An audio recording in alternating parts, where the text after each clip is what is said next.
नमस्कार, स्वागत है आपका द न्यूज पर। मैं हूं आपके साथ शिप्रा सैनी।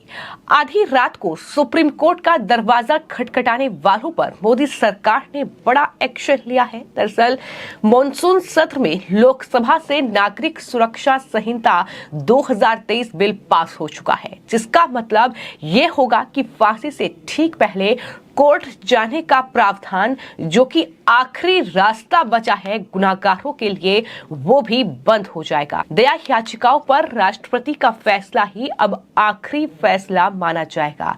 यानी अब तक जिस तरीके से राष्ट्रपति के निर्णय के बाद भी तमाम जो वकील, जो अधिवक्ता है, वो सुप्रीम कोर्ट का दरवाजा आधी रात को खटखटा देते थे, लेकिन अब वो तमाम प्रावधान जो है खत्म हो जाएंगे और राष्ट्रपति का फैसला ही आखिरी फैसला माना जाएगा। मुंबई बम धमाकों के दोषी याकूब और साथ ही निर्भया केस में भी सुप्रीम कोर्ट कुछ लोग पहुंचे थे और उस तरीके का हाई वोल्टेज ड्रामा जो था वो देखने को मिला था। लेकिन अब आपको ये बता दें कि अक्सर ये देखने को मिलता है कि किसी दया याचिका पर अगर राष्ट्रपति कोई फैसला लेते हैं तो उसको लेकर सुप्रीम कोर्ट में अपील की जाती है। इसके लिए कई बार आधी रात को सुप्रीम कोर्ट का दरवाजा खटखटाया गया है, लेकिन इसको लेकर सरकार ने अब बड़ा बदलाव कर दिया है।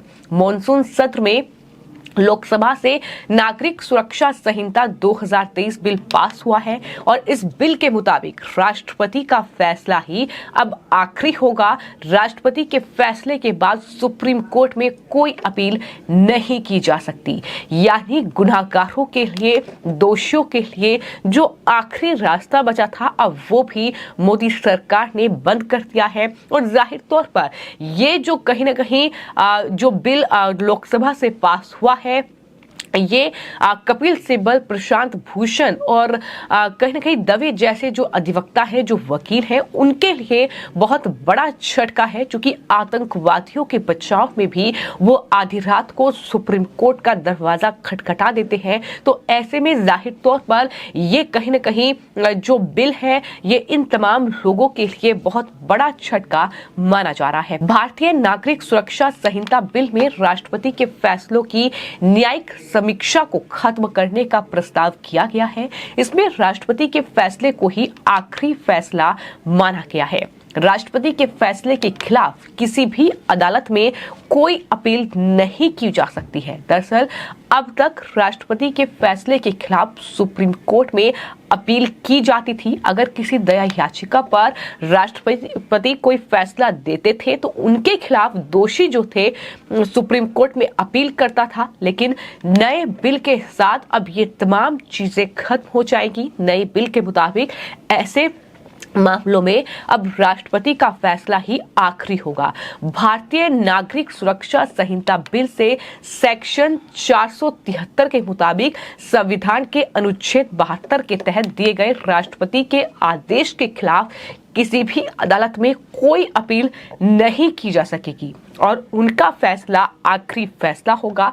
राष्ट्रपति के फैसले पर किसी भी अदालत में सवाल नहीं उठाया जा सकेगा। जबकि अब तक जो कानून है उसमें दया याचिका पर राष्ट्रपति के फैसले के खिलाफ सुप्रीम कोर्ट में अपील हो सकती है। कई मामलों में ऐसा देखने को मिला है, जैसा कि मैंने आपको बताया कि मुंबई बम धमाकों के गुनहगार याकूब मेमन और साथ ही निर्भया केस में ये देखने को मिला कि किस तरीके से सुप्रीम कोर्ट का रुख किया गया। लेकिन अब सरकार ने जो ये फैसला लिया है, जाहिर तौर पर ये कई वकीलों के लिए बहुत बड़ा झटका माना जा रहा है।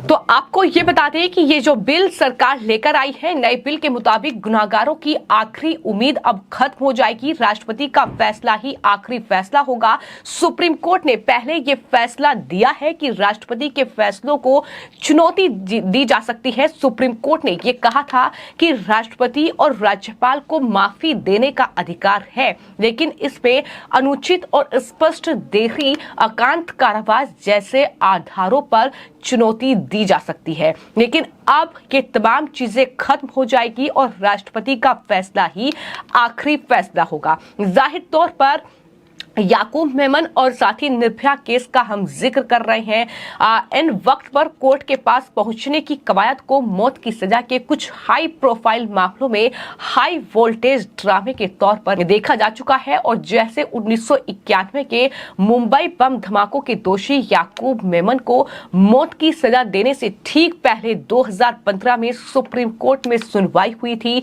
2020 में निर्भया केस के 4 दोषियों के समय भी ऐसा हुआ था। भले ही सुप्रीम कोर्ट ने दोनों ही मामलों में फांसी पर रोक लगाने से इनकार कर दिया, लेकिन मौत की सजा के विरोधियों और मानवाधिकार कार्यकर्ताओं ने इस असाधारण सुनवाई को दोषियों के लिए सभी संभावित कानूनी उपाय को इस्तेमाल करने के लिए एक निष्पक्ष अवसर के तौर पर जरूर देखा। यानी तमाम जो ह्यूमन राइट्स एक्टिविस्ट थे वो कोर्ट पहुंच गए और इस तरीके से अब सरकार ने जो दरिंदों को बचाने की कोशिश करते हैं, उसके लिए नौटंकी करते हैं, उन्हें कहीं ना कहीं बहुत बड़ा झटका दिया है तमाम ऐसे मानवाधिकार अधिवक्ता। और जाहिर तौर पर जिक्र अगर करें तो शांत भूषण हो, फिर चाहे वो कपिल सिब्बल हो या फिर दुष्यंत दवे हो, जो खुद को ह्यूमन राइट एक्टिविस्ट बताते हैं, लेकिन अब उनके लिए कहीं ना कहीं ये बहुत बड़ा झटका है। जिस तरीके से भारतीय नागरिक सुरक्षा संहिता विधेयक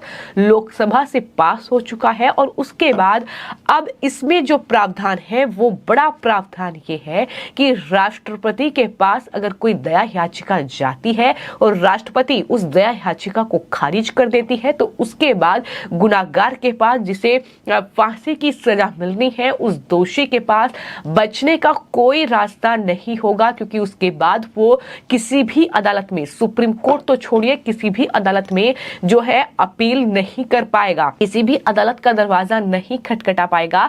यानी जो आधी रात को अदालत में ड्रामेबाजी होती थी, जो हाई वोल्टेज ड्रामा हमने कई मामलों में देखा है, अब वो पूरी तरीके से बंद हो जाएगा। क्योंकि जो मैंने आपको नाम गिनाए हैं, दरअसल उनके लिए ये बड़ा झटका इसलिए है क्योंकि याकूब मेमन से लेकर जो निर्भया के जो आरोपी थे निर्भया केस के, उनके लिए दरअसल आधी रात को कोर्ट का दरवाजा खटखटाया गया था, सर्वोच्च अदालत का रुख किया गया था। लेकिन अब ऐसे तमाम लोगों पर कहीं ना कहीं शिकंजा कसा जाएगा, क्योंकि उनके पास अब कोई रास्ता नहीं बचा है।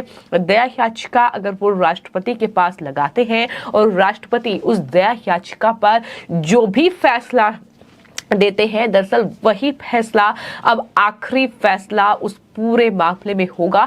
अभी तक ये देखने को मिला है कि दरअसल दया याचिका जब राष्ट्रपति के पास लगाई जाती है तो कई मामलों में राष्ट्रपति जो है दरअसल उस दया याचिका को एक्सेप्ट करती हैं, सजा नहीं मिलती है। लेकिन अब ऐसा नहीं होगा, अब राष्ट्रपति का फैसला ही आखिरी फैसला माना जाएगा। और यही वजह है कि इस पूरे बिल को लेकर अब लगातार चर्चाएं हो रही हैं, क्योंकि ये बिल कहीं ना कहीं कई लोगों के लिए किसी बड़े झटके से कम नहीं है। फिलहाल आपकी इस पूरे मामले पर क्या राय है, हमें कमेंट बॉक्स में जरूर लिखें और चैनल को सब्सक्राइब करें। धन्यवाद।